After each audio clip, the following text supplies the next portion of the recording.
took a little longer than I expected. I was really trying to hold out for any more injury news for Matthew Stafford, so I didn't want to wait till like Friday, Saturday, or Sunday morning to put the video up. I like the video kind of, to get some marination, so that's why I usually do the predictions on Tuesday. But I'm going to play it as Matthew Stafford not playing, but we back. Mercy Sports Talk. Make sure you hit that subscribe button, bell icon button. Share the video. I appreciate the love, support. Make sure you hit that subscribe button, bell icon button. Best donation you can make is share the video. If you do want to make a donation to the channel, the link's always in the description, but just share it. And you can check out my other channel out. If you like this channel, I talk everything sports, music, entertainment over on my other channel. Shout out to all the brothers that support me on both channels. Fred Jackson, Homie Garcia as well. So it's Goodfellas Sports TV is the other channel. Okay. Yeah, we got the Cowboys this weekend. They coming off a loss to the Minnesota Vikings. Jeff Driskel probably will start, and that's how I'm going to do the video. And the Lions are set to attend Colin Kaepernick workout. Check my video. I did 2 videos about that yesterday. One, why they shouldn't sign Kaepernick, and the second one was they were going to attend Kaepernick workout in Atlanta, Georgia, Saturday. But that's history, so we'll see what happens. But approaching this game, the Lions, everything is so dependent on Matthew Stafford. Okay, this year the defense is dependent on Matthew Stafford. The offense is dependent on Matthew Stafford. It ain't a situation where the Lions say, you know what, when Patricia and Bob Quinn took over the job, the problem was offensively it was always been a problem with the Lions. They cannot run the ball. The ability to run the ball, they had great defense. They had solid defenses. They had okay defenses over the period of this decade. They had really, really at least solid defenses. And they had good offenses, but the offense can never consistently go down the field, pick up first downs, and score touchdowns. Now, we had situations where, the year Stafford had Joy Bill and Reggie Bush, they was running pretty well, but at the end of the year, they started fumbling. But even still then, that run game wasn't consistent enough where they can get to the red zone and they can consistently go down there and get 6 and not settle for 3. And that's the problem with the Lions franchise, before Mayhew took it over and after Mayhew took it over, okay? Even when Matt Millen had it, for the most part, the biggest problem is the inability to find Barry Sanders. Before that, James Stewart with 1,000, Reggie got 1,000, but Reggie 1,000 didn't feel like 1,000 to me because at the end of that season, they start fumbling and all that other BS. But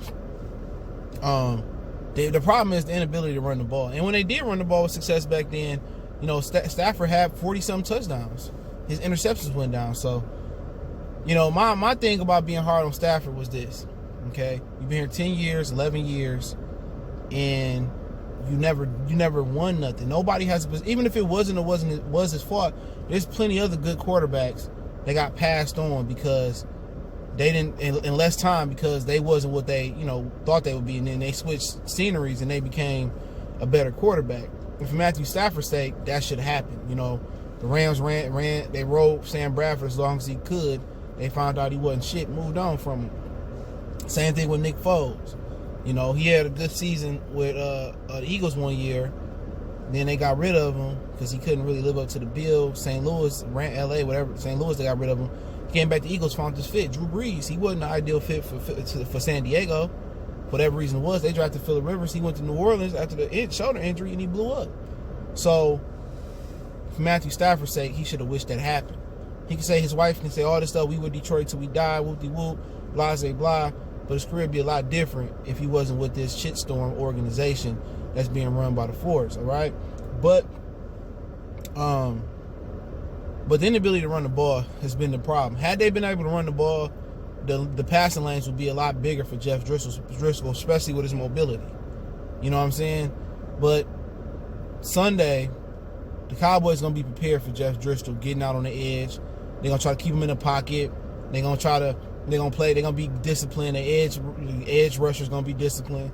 They're not going to jump on the inside. They're going to make him either run up the middle or they're going to make him beat them from the pocket. And what I would be looking for if I'm the Lions offense and I start here versus the Cowboys, they don't have a downhill runner. They cut C.J. Anderson. Kerryon Johnson is like an all-purpose back. They don't have him. So when you run east to west, unless you Dalvin Cook, that defense is fast. Vander Bosch, whatever his name is, tackling Dutchman, Jalen Smith, they linebackers are legit. And Sean Lee's still out there. And then their defense that's built for speed. They're finesse defense. You know what I'm saying? Rob Millinelli gave up the play callings to the younger guy. So when you run east to west with them, you better have a dog running back like Dalvin Cook that can make somebody miss and break some tackles. But Cowboys, you want to go downhill at them. Okay? And one of the reasons the Lions can have success running the ball east and west is the ability of Jeff Driskel's feet. So I would like to see the Lions, okay? I would like to see the Lions do a lot of option. I may even want to see some triple option. You know what I'm saying? I like to see them, do some read option. I like to see them, do some design runs for Jeff Driskel. I like to see them move the pocket with Jeff Driskel, get him out on the edge, roll out, do a lot of flood plays where all the receivers are going to one side of the field and it's flooding the zone. Or, I would like to see them, do a lot of play action and take shots downfield. I would like to see them showcase what a mobile quarterback can do and simplify things. I like to see, and it's a thin line because they're already thin at the quarterback position. You know what I'm saying? It's a thin line. They're already thin at the quarterback position, so they really can't afford for Jeff Driskel to get hurt. But if they truly want to win, they're going to have to do a lot of design runs for Jeff Driskel. And that's how they're going to win the game. And by a lot of design runs and the runs that involve him and the running backs, that's going to make J.D. McKissick that much more electric because they got to respect Jeff Driskel. Now, another thing in the game plan I would do offensively is I would do a lot of design screen plays for McKissick and whatever running back available. You know what I'm saying? I would do a lot of read options with Paul Perkins and whatever that running back name, if I got it wrong. And McKissick, I would look at McKissick in the screen game. I'll put him in the slot on some jailbreak screens. I'll be trying to showcase and get my players in space. And once I get the short passing game working, the screen game working, and I get Driskel running, and I get maybe do some reverses, some sweeps, and I really showcase the ability to be mobile, then I would start to look to go downfield and do a lot of play action. But you got to play to what he does well. You know what I'm saying? And what I would do is I would showcase my athletes. Marvin Jones and all them dudes, and I call a lot of screens, it's a lot of short passes. I'll keep my playmakers in space, and that's how I will play it. And I do a lot of design screen, a lot of runs, shit they was doing with Tebow, stuff they do with Lamar Jackson. And I'm not saying that he Lamar Jackson, but he mobile enough to do some of those things to get in space. You know what I'm saying? So offensively, that's the plan. The Cowboys got a good defense though. They're not a power defense. So if the Lions had a Kerryon or Anderson, the game plan would be a little bit different because they can run downhill and you can move that line. But with the Lions' offensive linemen, 3 of them suck. Four of them. Three of them suck. Other than Glasgow and Ragnow, they need a total restructure up front. But offensively, that got to be the game plan. Get your playmakers in space, get Driskel moving, move the pocket for Driskel, get him on bootlegs, and let him make plays down the field. Defensively for the Lions, offensively with the Cowboys, I'd like to give a perspective from the other team too. They want to showcase Zeke Elliott. Skip Bayless threw his jersey in the trash and all that other crap. Zeke Elliott gonna want to have a big game. And the Lions did a solid job stopping David Montgomery last week. I don't think he got in the end zone. I think Tariq Cohen did though. So they gonna want to prove Zeke Elliott. And last year Zeke Elliott, to ice the game, he beat Jerry Davis on the wheel route. So Zeke Elliott may have a big game in the receiving game, in the passing game, and the rushing game. So I look to see for them to ride Zeke Elliott about 20 times in that game. And Amari Cooper, he been tearing the league up. I underrated him, but he been tearing the league up with his route running. But the reason why Amari Cooper is having a career year is because teams still are loading up to stop Zeke Elliott. They still put resources to stop Zeke Elliott. Trust me, if Zeke Elliott wasn't back there, Amari Cooper wouldn't have this type of season. All right? Dak Prescott wouldn't be having this career season. They are leaving their corners one-on-one or playing some zone, and they putting resources to stop Zeke Elliott. And they saying, well, Dak Prescott not going to beat me. All right? We gonna put resources in the box to stop Zeke Elliott. Dakota won't beat us. And you know what? More times out of 9, I think the Cowboys, 5-4, 5-3 or whatever, they right. Yeah, Prescott had the gaudy numbers, but when it come down to winning time, you want to say it's Jason Garrett, you want to say it's the defensive coordinator, the offensive coordinator, which is Kellen Moore, our old backup quarterback. Whoever you want to blame, for their shortcomings in game and winning time, they ain't blowing teams out usually. All right, they handle the Eagles. The Eagles ain't that good to me. We beat the Eagles, but we had Matthew Stafford. But when it come down to make those critical plays, Prescott either turn it over or they call an offensive play call that don't work. So teams are saying, you know what? I take my chances, with Cooper and Prescott beating us before I let Zeke grind that clock up and they get a lead and we can't catch up with them because they grinding the clock up. So now they looking like the greatest show on turf down there in Dallas, Texas. But guess what? They not as efficient as when Zeke was running the ball. All right? Cooper probably getting 10, 15, 20 targets a game, but they not winning. And he catching the ball too. But when Zeke running the ball, he may get 10, 8, 7 targets. But they winning the ball game because they a ball control offense. Prescott not gonna be Kurt Warner. You know what I'm saying? He not gonna be Tom Brady and just chop you up down the field and bury you in the dirt, 38-10 or 38-24. He not that type of quarterback. When it's time to win, in most situations, when you make him beat you with his arm, I take him beat me with my arm, then Zeke beat me on the ground. So teams are really gearing up to stop Zeke Elliott, and for them, this might be the week where they can run Zeke Elliott versus pathetic Patricia defense, and they can save face. But I see Zeke having a big week. I see them riding Zeke a lot. Cooper have a good game. I wonder will they let Darius Slay cover Cooper wherever he go, or when he go to the slot, will Justin Coleman do it? When he go to Rashad Milber's side, will that happen? But for the Cowboys, it's gonna be a lot of Zeke, play action, a lot of Cooper. That's gonna be the offense this week.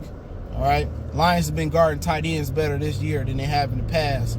Tight ends was tearing us up. I remember Ed Dixon came one year from the Carolina Panthers. He ain't did shit since and had a career year.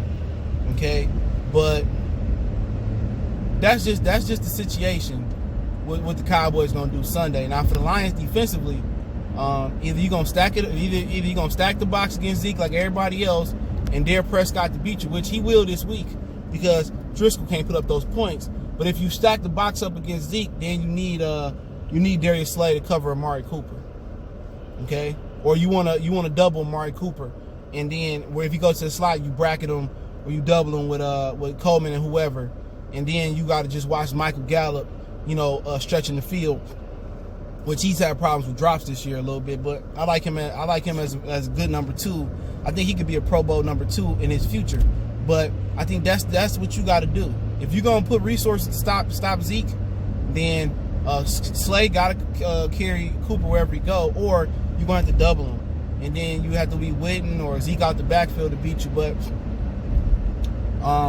But defensively, the game plan, or what I would do, is what I just said. I would have Slay carry Cooper. I would bracket him on third downs, and then I would double him. I would put Darius Slay on Gallup. And then wherever else goes, it goes the way it goes. But I think they need to. I think they need to send a little bit of pressure this week. And they got to keep Prescott in the pocket, make him beat you from the pocket. You know what I'm saying? And if you stop Zeke, and you make him sit in the pocket and make decisions, he gonna give you one. But the defense gonna have to score a touchdown for the Lions to be successful this week. And that's just what they have to score a touchdown or put them in a position. They have to score a touchdown. And they got to put them in position to get a close touchdown. But overall, the special teams got to be on point. Agnew got to give you something.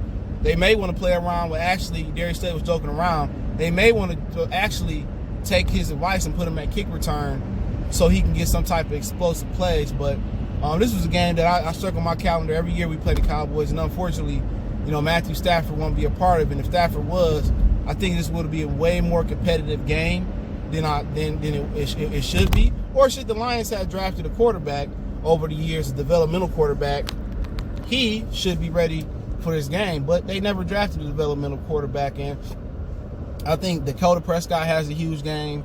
I think Zeke Elliott has a monster game. I think Cooper has a monster game. So if you're talking fantasy, I like all three of them. I like the Cowboy defense. You might even like Gallup because he can stretch the field a little bit. And it seems that Patricia and Pasqualoni, they just try to overthink things defensively. Simple as this, dude. Load the box up, put Slay on Cooper, or on third down situations or other situations, you bracket them, you switch it up, you double them, and then you double him especially if you're going to slide, and you put Slay on Gallup. Okay, that's what you do.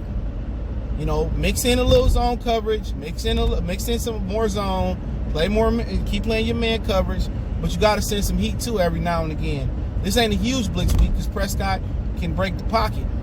But if you can keep Prescott in the pocket and make him sit in the pocket and beat you, then defensively you got a chance. But, quite frankly, I see the Cowboys being victorious.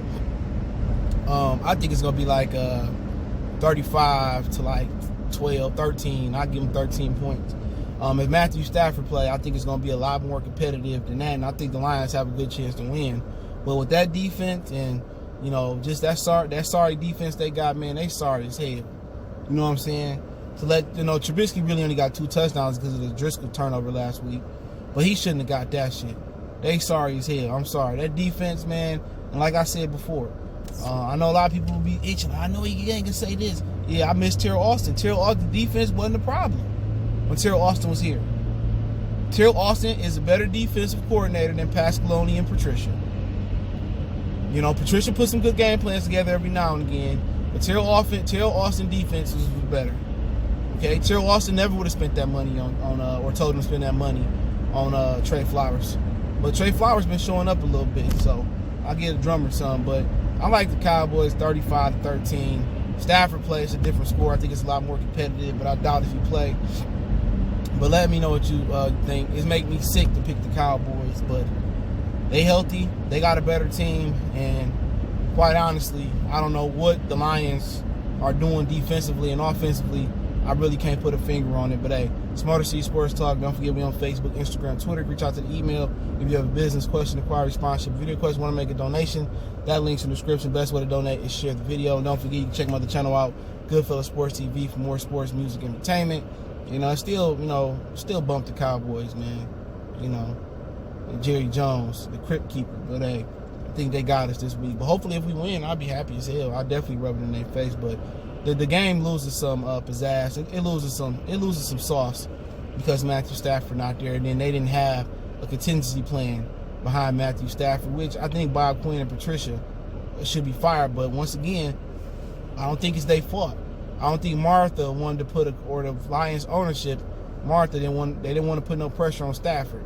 So I don't think that's Bob Quinn's fault. I actually have a theory that Bob Quinn actually wanted to bring his own quarterback in, to be honest. But hey, y'all know what it is. One time for the one time. It's your boy CJ Goodfellas, Motor City Sports Talk. We gone.